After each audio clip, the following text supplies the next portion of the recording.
Neurodivergent Moms, the podcast.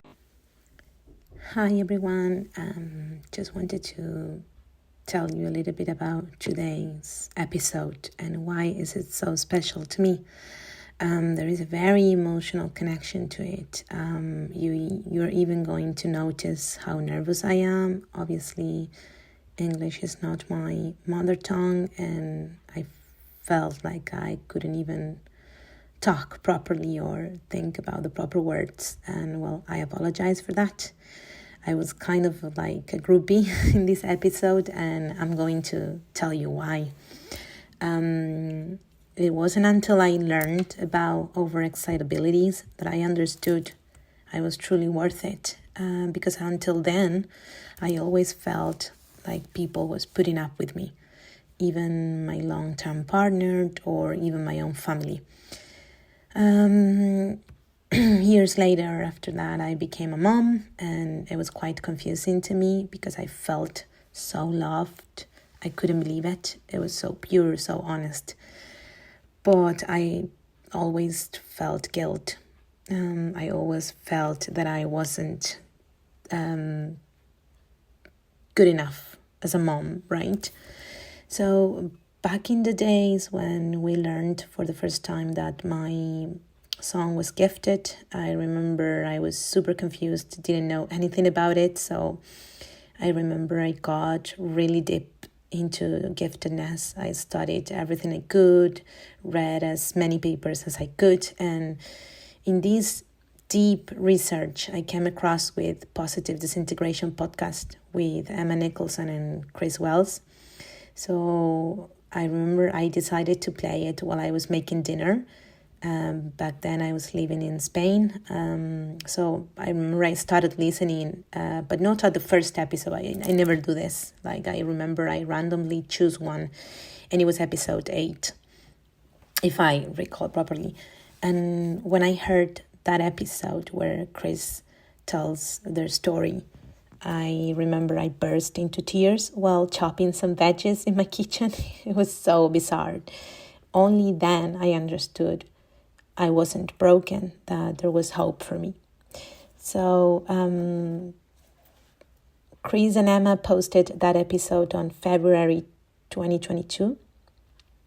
And now, February 2025, I have Chris in my podcast. It's unbelievable, and I can say now I love myself, I feel loved, I feel worthy, and I'm certainly not broken. So I want to thank you, Chris and Emma, for the amazing job you do and for your awesome podcast. And I really hope you enjoy this interview. I'm very humble about it, and it's from the bottom of my heart. Thank you. Hi, everybody. Welcome back to a new episode of Neurodivergent Moms, the podcast. Today, I've been blessed with a very special guest, Dr. Chris Well. Hi, Chris. Welcome. Hello. Thank you so much for having me. Thank you so much for being here. It's a great pleasure. Oh, the pleasure is all mine. I'm happy to talk with you today. So, Chris, would you like to introduce yourself?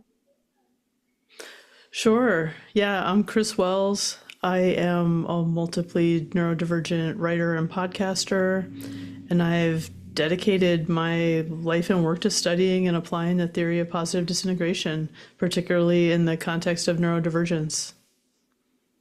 Yeah, you're doing a great job with that. Like, it's amazing. So yeah, could you share a bit about your personal connection to neurodivergence and your work with Dąbrowski Center? Sure.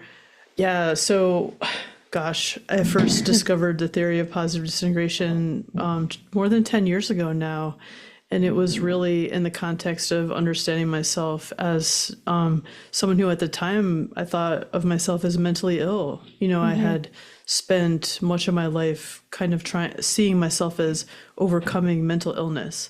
And so when I discovered Dąbrowski's theory, it just blew my mind because it reframed the way that I saw myself. And at first I couldn't even deal with it. At first it took me months to really read the information and absorb it when I found it, because it kind of shocked me to see that there was another way of viewing my emotional intensity and my intellectual intensity, my strong imagination, all of these things. Like, I had totally pathologized about myself. And of course, doctors and therapists had agreed with me and pathologized me as well. And I had a number of diagnoses by the time I was in middle age. And I saw myself, though, at that point as having bipolar disorder.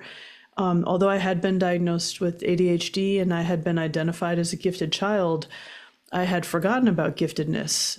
Like, after I graduated high school, that term just left my mind. And even though I was a parent and had a child who was really bright, and, gifted might have been a term that came to mind, it didn't, because it was just something I'd kind of buried. And so discovering this theory really opened up my mind. And at the same time, I was discovering the neurodiversity movement. And, as I studied them both, I saw the overlaps between them and kind of connected them also, like, beyond just a way of understanding myself, but also seeing that this was a framework for personal growth and development too. So that's just kind of a nutshell of how I discovered it. And it's been a huge life-changing thing. I mean, I know that you listen to the podcast, our podcast, Positive Disintegration.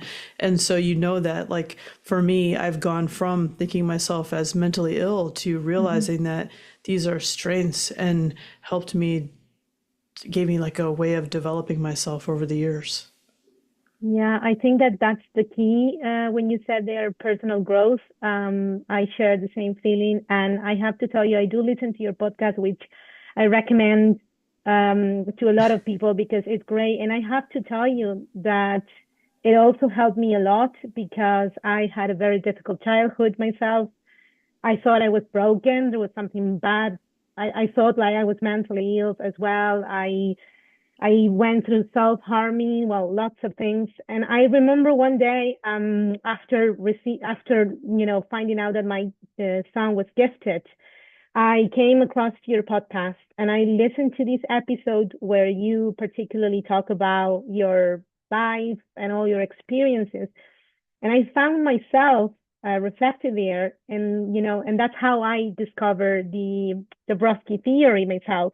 It was through you and Emma, and I will forever be grateful because it changed it changed the way I see myself, and it was amazing. So I recommend everyone to listen to it and to study the theory because it is amazing. Wow. Well, it never gets old hearing that. I just want to say that I'm so glad that you discovered us and our work and that it had this impact on you. I know personally how profound the impact is, and I love bringing it to the world and letting other people feel seen by us and our stories and the work that we bring. So thank you. Yeah, no worries. Like I still remember I close my eyes and I see myself. I remember I was making dinner back then when I was living in Spain, and I started listening to you and I was like, oh my gosh, that's me. Oh my gosh. And then I remember that day I stay awake until 3 a.m. in the morning reading and downloading researches and everything. It was like mind blowing. Wow. Completely. Yes. So, as you know, in the last episode, we had Katie Higgins with us, and she gave us an amazing introduction to positive disintegration, even with the way she explains the positive disintegration with this Lego house example, which is great. But I wanted to explore deeper aspects with you, especially in the context of personal growth that you were mentioning before and your divergence. Yeah, Katie did a beautiful job of describing the overexcitabilities and the theory and why it matters for neurodivergent people. And I'm happy to share kind of the deeper aspects of it.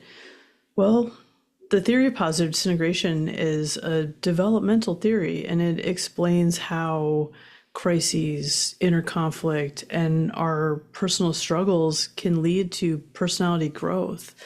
And for neurodivergent people, this is especially relevant for them because they experience heightened sensitivity, deep emotional processing, intense inner conflicts. They have, this heightened sensitivity and receptivity, these traits that Dąbrowski called overexcitabilities. And so I think that what makes this theory so powerful is that it shifts the perspective from these are something wrong with you, like these experiences are a problem or you're broken, to seeing these as a necessary part of our personal evolution and development.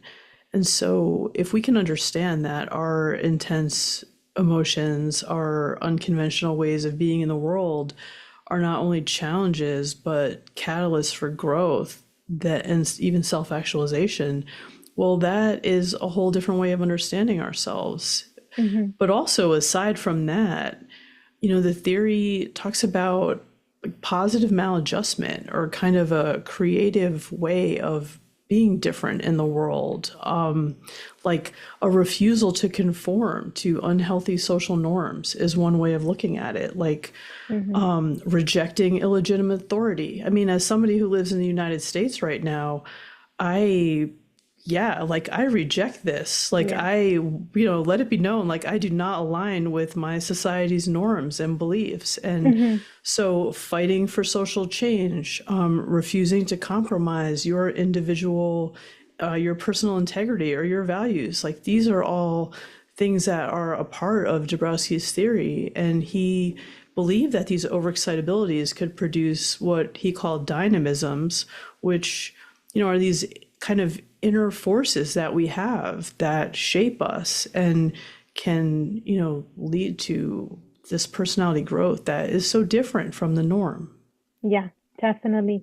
And I'm glad you mentioned about what is happening right now in your country. Like, I think we're all amazed about, I don't know what word to call it, because it's unbelievable. And I just, I really hope for people to stand up and fight for the change, and not to really just say, okay, that's what we have, and just because it's so unreal. Like, I don't know how you got there as a country. It is unbelievable. It's shocking right now. Honestly, every day the news headlines are just kind of a nightmare.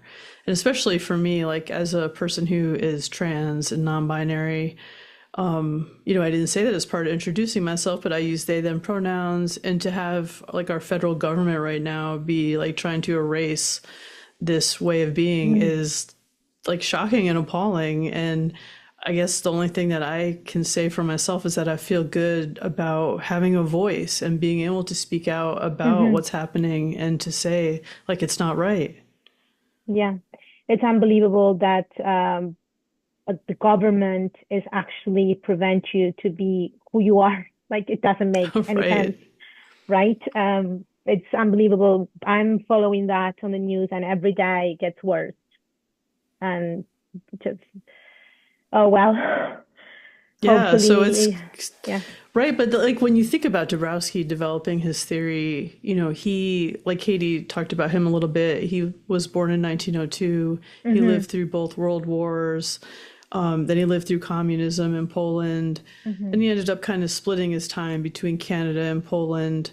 But those early experiences for him really shaped his understanding of multi-levelness, which is, like, one of the key aspects of the theory, and just, like, being able to see reality through, like, a prism of levels, and seeing, like, the higher versus lower, not only in ourselves and our behavior, but in the world, in our society, in groups. And we can see, like, right now in America and elsewhere, I mean, yeah, we're in a real period of disintegration in our culture, but right now it feels very far from a positive disintegration. That's for sure.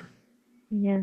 I mean, we're heading on a bad path right now. And I mean, yeah, it's so, like, to see kind of the parallels between what he experienced and developing his theory and where we are right now. You can see like these patterns recycle themselves over time. And like, when will we learn? It's like, I just over the last weekend was working on a paper, like kind of finishing my colleague Frank Falk's paper about existentialism and Dąbrowski's theory. And he included like these song lyrics from like a Pete Seeger song of like, where have all the flowers gone? And it kind of ends with like, when will they ever learn? And it's like, yes, when will we ever learn from our mistakes and grow from them? Well, people with strong overexcitabilities, like that's one of the things he saw, is that it does give you, it does provide like the ground, or like the foundation for you to have a multi-level, kind of rich, multi-dimensional view of reality. It's just like, well, what you do with that and what you do with your struggles defines who you are. Are you going to choose to develop yourself? Are you going to grow through your pain? Or are you going to bury your head in the sand? Are you going to remain stuck? Are you going to choose drugs and alcohol as a way through it, or not through it? But, are you like the choices we make define us. And so that's something I think that neurodivergent people need to remember. Like, we have a choice in every moment with how we operate in the world.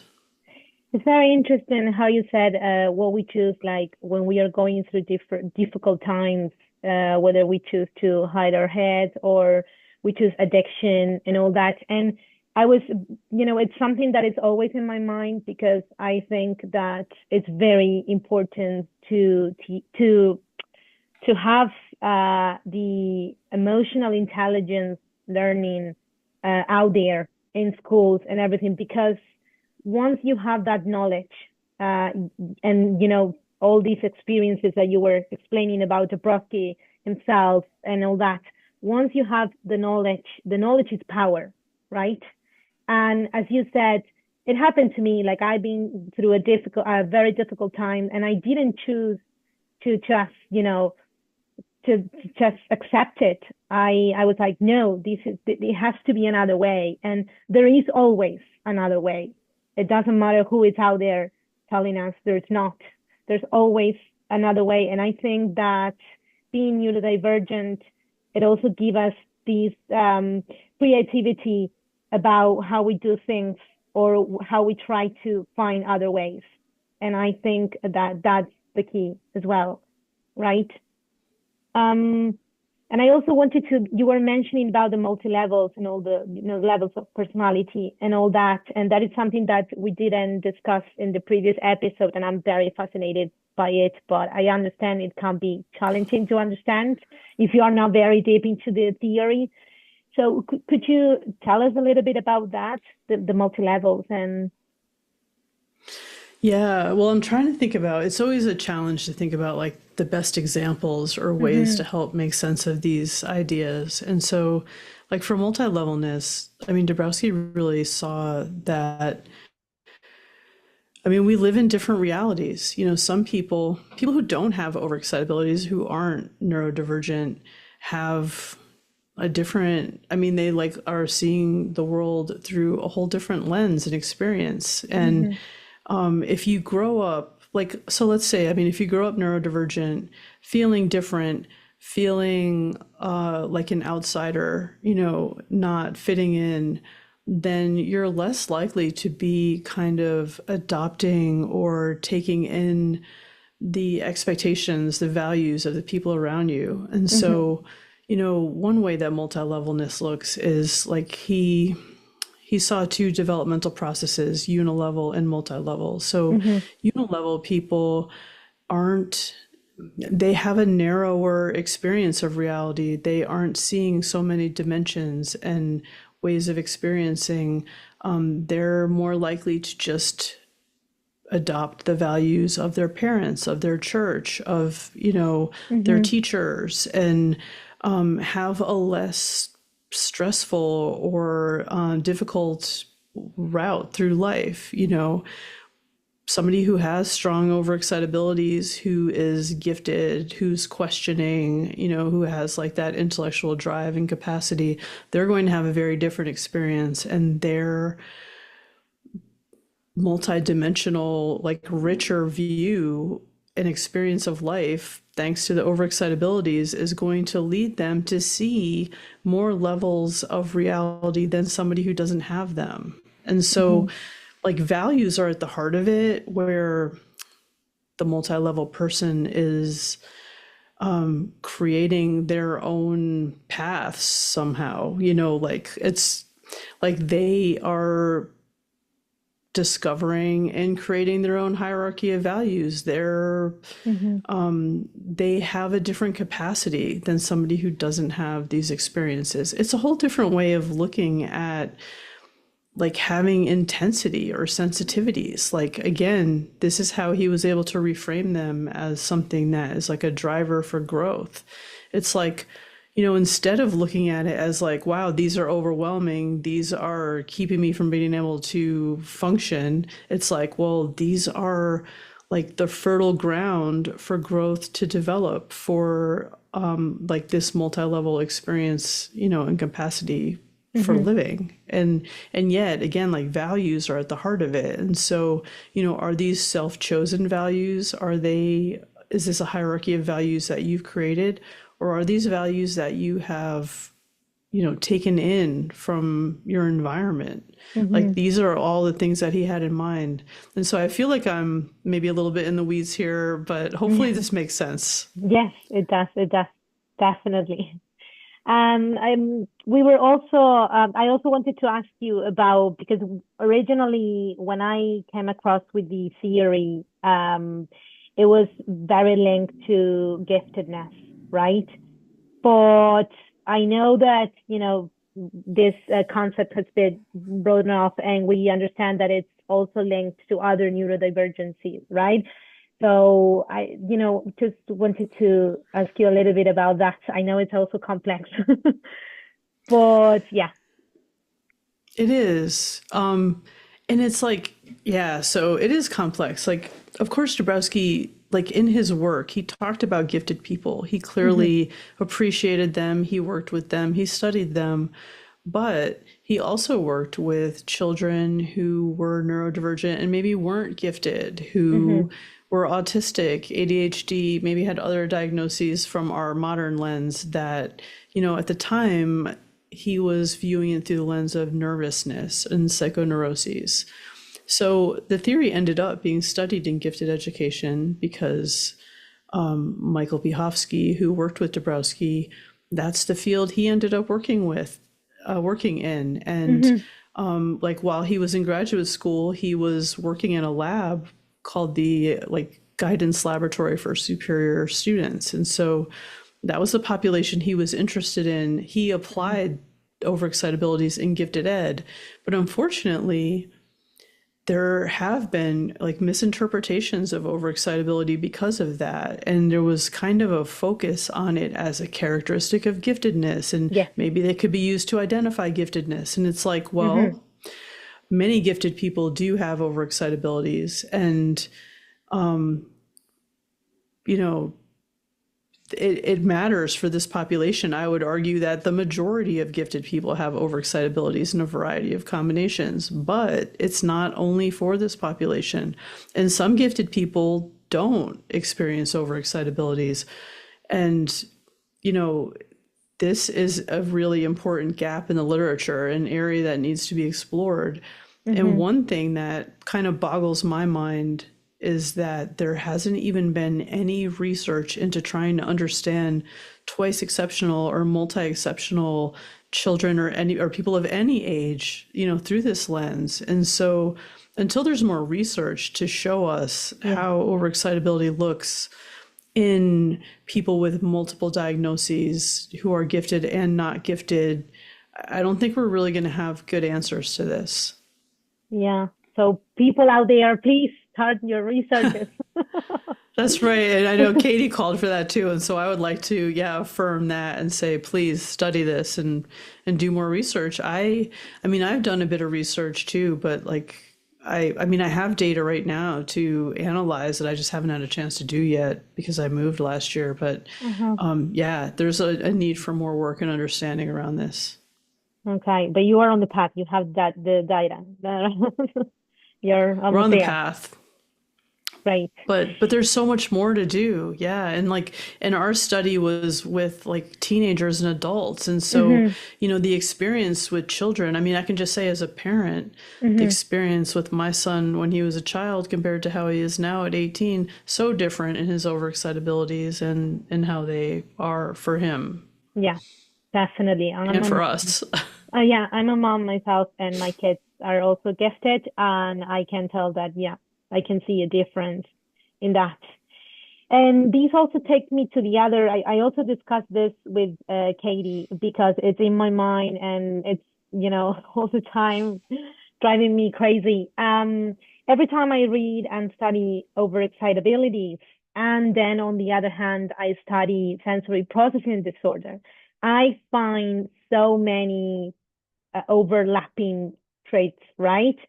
So I'm always asking myself, where is the difference, right? And I'm trying to find researches about this, but there's none, of course.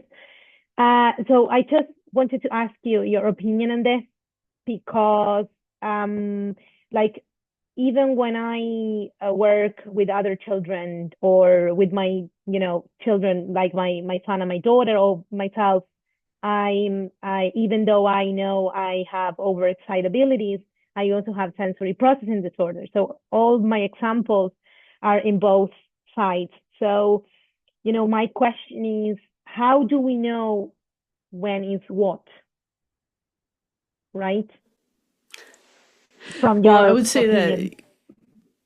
that I would say that there's not I don't think that you can say that there's a difference exactly. I think Mm-hmm. again it lies in the difference between how you're understanding it and what you're doing about it. Or like, Mm-hmm. so just last month I was talking with somebody who is an occupational therapist who has the same question of like, Mm-hmm. what's the difference here? And I would say that like it's not that there's a difference exactly. If you have sensory processing disorder, you're experiencing overexcitabilities.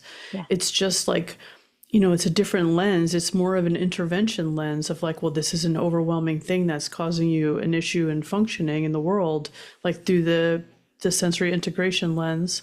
And that's about, right, like the modulating of sensory experiences and learning how to live with them, having like a sensory diet, how to actually cope with them and move through that experience. Whereas, in Dąbrowski's theory, it's more phenomenological. It's more Yeah. of a description of the qualitative difference of this experience and a framing of it as, well, these are positive aspects of a, personality development kind Mm-hmm. of framing compared to it's a challenge and like here are interventions for dealing with it.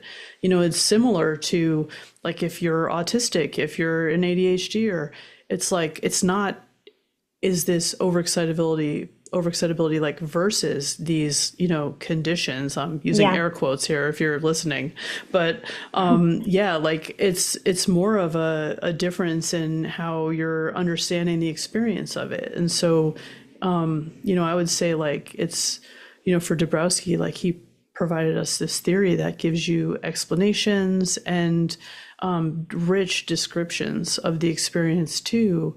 Yeah. And so, I don't think there really is a difference exactly. Yeah.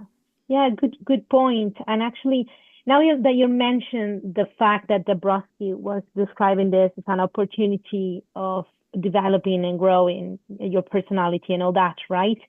Then on the other hand, even though I'm a big fan of sensory integration theory and all that, but reading all the studies that I know they're really, let's say, old, right? And the lens that they were looking at neurodivergence was completely different towards what we have now, right? But even the intervention side of it, and like when she talks about the sensory challenges and everything, and all the data we have, it's been done comparing the neurodivergent people towards neurotypical, right? So obviously, when they are describing the behavior, because it's all behavior based, right? It's not quite accurate, right? Whereas if you go to the overexcitabilities, we can see that it's more, and let's call it neuroaffirming, right? And I'm also using the quotation marks. So, I've been reading a lot of researches about how the limbic system works and the amygdala and all that, because sorry, because it's very interesting. Like, I've been trying this myself and in my family with my kids, and I can notice, even though I know we have overexcitabilities and I can see them, and we see them as a part of our personal growth and personality and all that. Whereas the sensory processing disorder, we don't take it as a disorder anymore, right? Or as something that will prevent us to live freely. But it's completely linked to our emotional regulation. And, even the fact that we are intellectual, we have an intellectual overexcitability. If we are actually feeding this side, our sensory processing changes, right? I don't know if I'm making sense here because I'm like, but it's really interesting, and I haven't been able to find any research on this, even though I'm trying. But yeah, I think it's very interlinked, and it's the way we look at it and how we use it in our life and how we integrate it. Yeah. Yeah, I agree. Absolutely. I mean, like the limbic system plays a central role, right, in how we experience and regulate emotions. And if people with overexcitabilities have heightened emotional and sensory responses, then they are going to have increased limbic system activity. I mean, I don't have a study that has looked at overexcitability and limbic activity, but I mean, I assume that that connection has to be there. And so, one thing that really aligns with what Dąbrowski said was he talked a lot about affective memory and our our memories as emotional experiences that can help us align our behavior with our values and, again, produce these dynamisms. So if you have strong emotional or excitability, you have more intense affective or emotional memory, heightened responses to experiences. This is going to influence how you are in the world. And with your sensory, the sensory aspect of it from sensual overexcitability, if you have more reactive sensory experiences, it's going to lead to strong aversions or deep pleasure from your sensory stimuli and your input, all of this. Yeah. I mean, these things are all connected. And so these, our modern neuroscience aligns with Dąbrowski's ideas around intense inner experiences driving our development. And, now from our modern perspective, we can create better tools for ourselves, for our children, for self-regulation, co-regulation really over self-regulation, right? And our personal growth, understanding ourselves, understanding our children.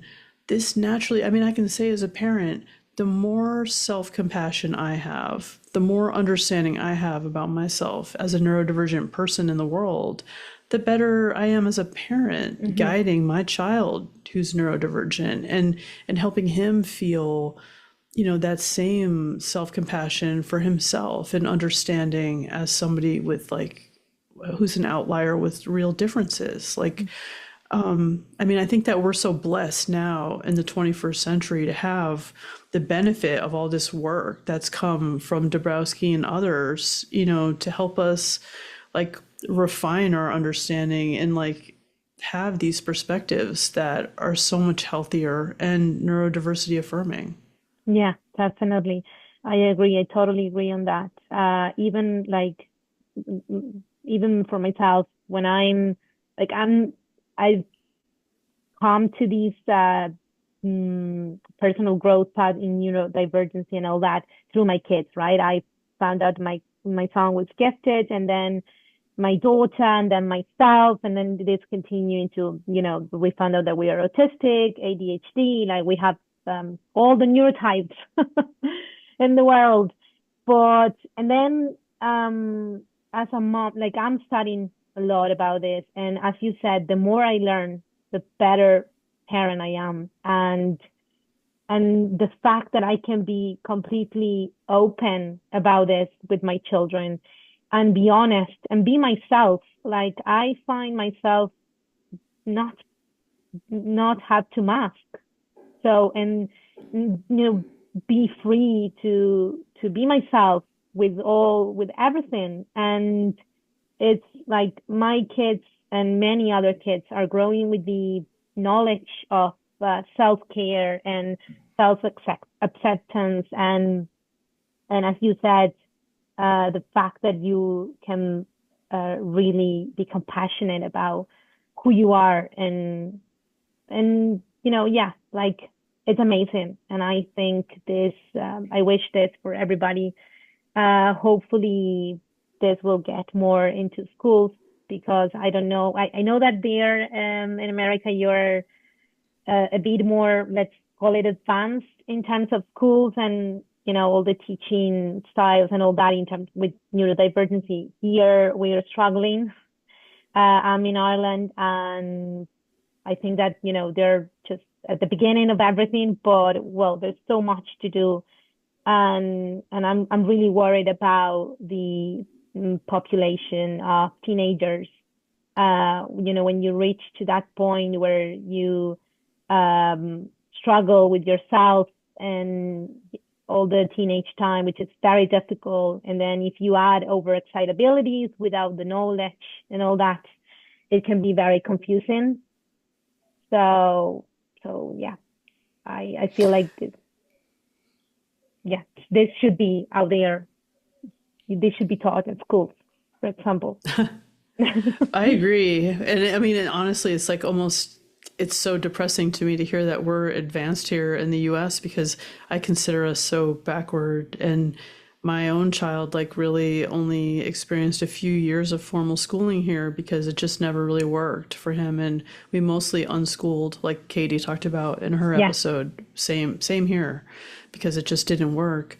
But like, I think that this is one of the beautiful things about the theory and about us being podcasters and spreading the word, is that we don't have to rely on systems sharing this information with others. Like we can get the word out ourselves.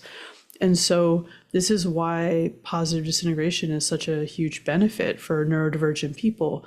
It like this reframing and seeing struggles as like growth that's underway, or like the potential for developing ourselves rather than you're broken or you're a failure, is huge. It helps us. Like so many neurodivergent people, I mean, I hear so much lately from people who are in burnout, who are going through a crisis of identity. I mean, yeah, I have experienced those things too. And like this framework allows you to make sense of who you are, your struggles. It helps you get through anxiety and depression and your existential crises, and understanding them as like necessary stages of your development, a next step into who you can be in the future, like thanks to growing through them. Recognizing that your conflicts are signs of development and not disorders is huge. Like all of this, I mean, it feels like kind of revolutionary to talk about, and yet, I mean, the neurodiversity movement very aligned. And so, I mean, I think that Dąbrowski was kind of a forerunner of that. Personally, I've said that multiple times at this point in my work, that I mean, I think that he was like another trailblazer. He just wasn't known like some of the bigger names in the history of like the neurodiversity movement, because he was coming from Poland. He was way advanced to his time.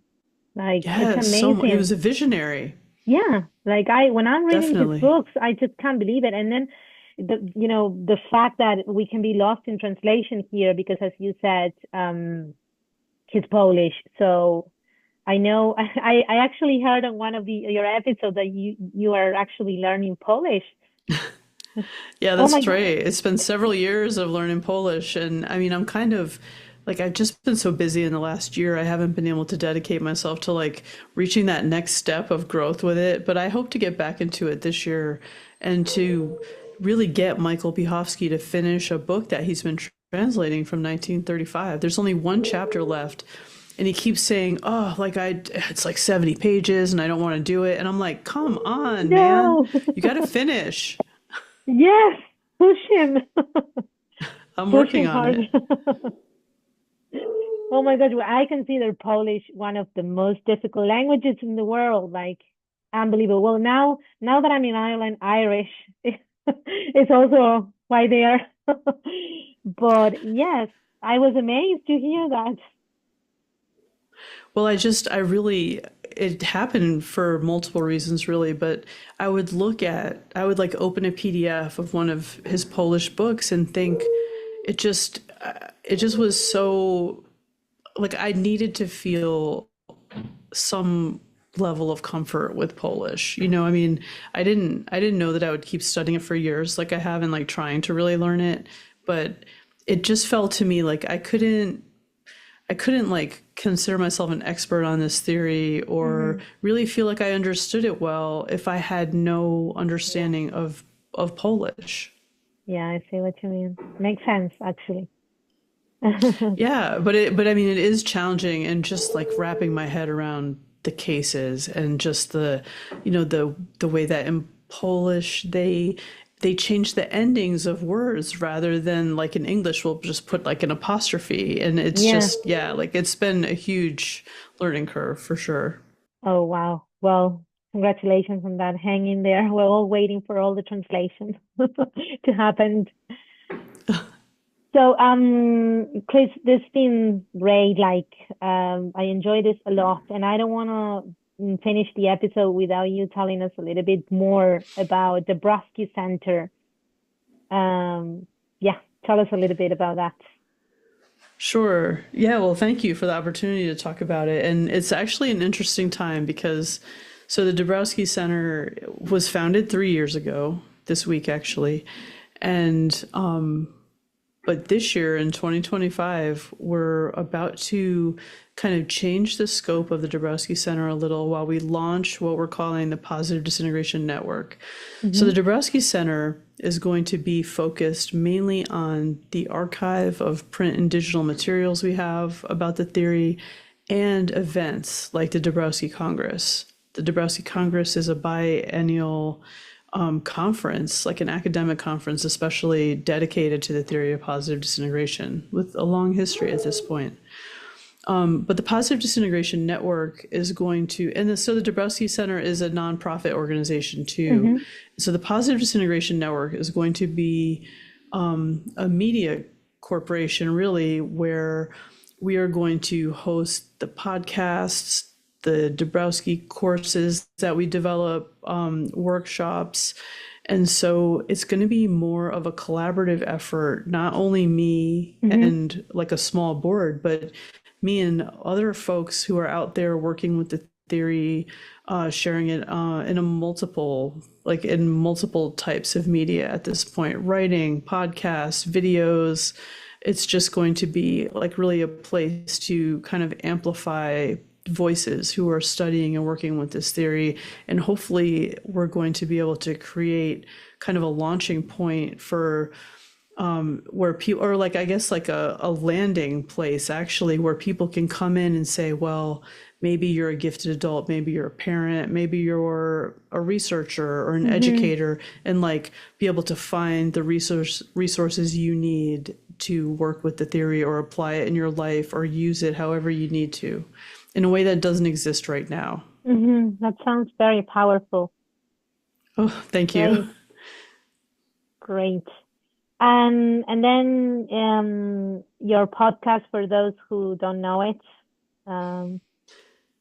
Right. Positive Disintegration is the name of my podcast, which I co-host with Emma Nicholson.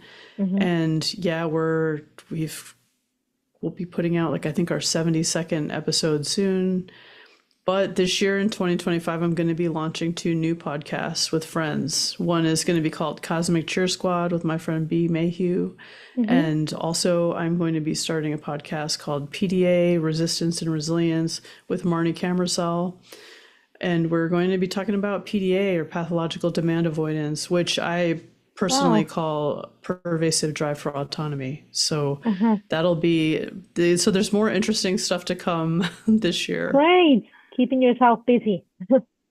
Very busy right now. Yeah, but it's exciting. And I'm excited to, like, I'm just thrilled to have new collaborators and new avenues for bringing this work to other people, because, you know, on Positive Disintegration, I really have to be like on my best behavior. It feels like, you know, I'm coming to this place where I'm like trying to balance like expertise and lived experience. And, you know, we have a lot of guests. And I'm excited to have new podcast opportunities where I'm supporting friends and colleagues who are also trying to get their work out. And yet, you know, we have these places of connection. And so I'm excited for like the growth of this work, and just like, I feel like there's so much momentum right now and forward progress with it. That's great. That's great. And when are you coming to Ireland to talk about positive disintegration? Oh my gosh. Well, I would love to come. I'd love to come. I don't know. I keep hoping that that I'll get to Europe soon, and it could be this year. It's hard to say. Like, it just feels like there's so much going on right now in my life that it's hard to predict, but I hope I'll be there soon. Yes, we really need you here to spread the word.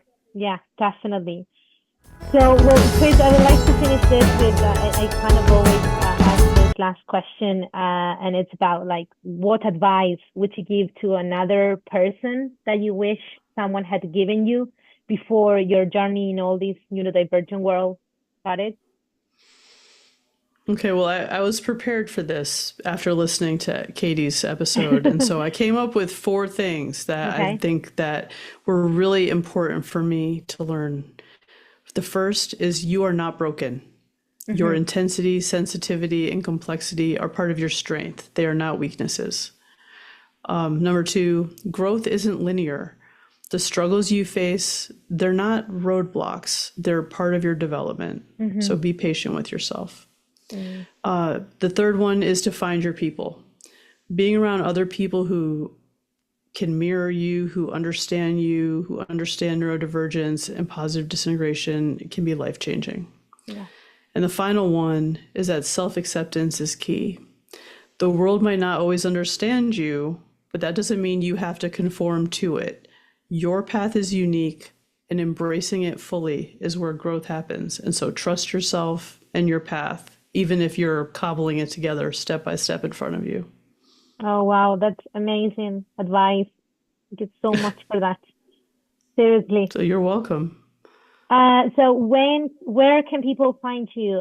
Social media or website or?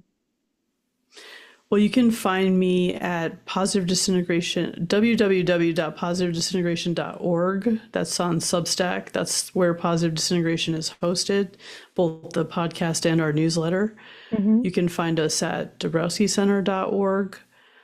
And soon you'll find us at the Positive Disintegration Network, but we're just like right now working on developing the website and stuff, so we don't have that available yet. But those are the places. And then I'm on Instagram and Facebook, and but I'm not on social media probably as much as other podcasters, I would say. Well, I think that you do enough. So. Well, thank you. Well, I do my best. I'm sure, yeah. Well, thank you so much for being here. It was great, and I could be asking you questions for hours, but that wouldn't be fair. So, yeah. Well, thank you so much for inviting me. It's been such a pleasure talking with you, and I just am so happy that we're connected. Yeah, same. Thank you so much. Bye. Bye.